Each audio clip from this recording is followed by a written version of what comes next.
অপু বিশ্বাস তার জন্মদিনে শাকিব খানকে পাশে পাননি। ছেলে আব্রাহাম খান জয়কে নিয়ে ঘরোয়া আয়োজনে জন্মদিনের কেক তার কাটা হয়েছে, কিন্তু শাকিবের অনুপস্থিতি নানা আলোচনা সমালোচনার মুখে ফেলেছে অপু বিশ্বাসকে।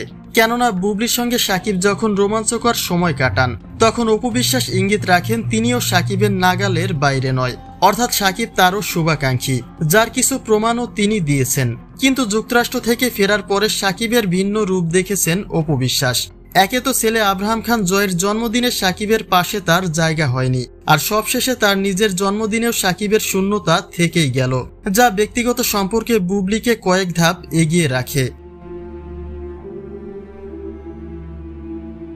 অপু বিশ্বাস তার ব্যক্তি জীবনে বুবলিকে বানিয়েছেন নিজের চির প্রতিদ্বন্দ্বী, অর্থাৎ তিনি বিশ্বাস করেন বুবলি তার পরকীয়ার জালে ফাঁসিয়ে শাকিবকে কেড়ে নিয়েছিল, যে কারণে বুবলি সেই একমাত্র ব্যক্তি যাকে সবচেয়ে বেশি ঘৃণা করেন অপু বিশ্বাস।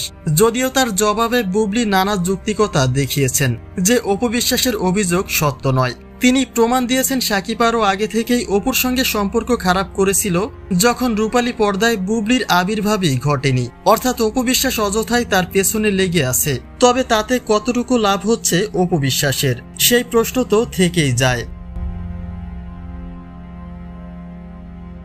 বুবলির ছেলের জন্মদিনে মা বাবা দুজন দুই পাশে থেকে খুব ঘনিষ্ঠভাবে ছেলের জন্মদিন পালন করেছিলেন।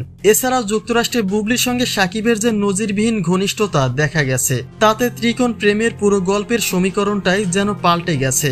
কিন্তু তবুও অপু বিশ্বাস ইঙ্গিত দিয়ে বলেছিলেন তার ভক্তদের জন্য চমক রয়েছে, কিন্তু সেই চমকটা বোধহয় নিজের মতো করে আর দিতে পারলেন না অপু বিশ্বাস।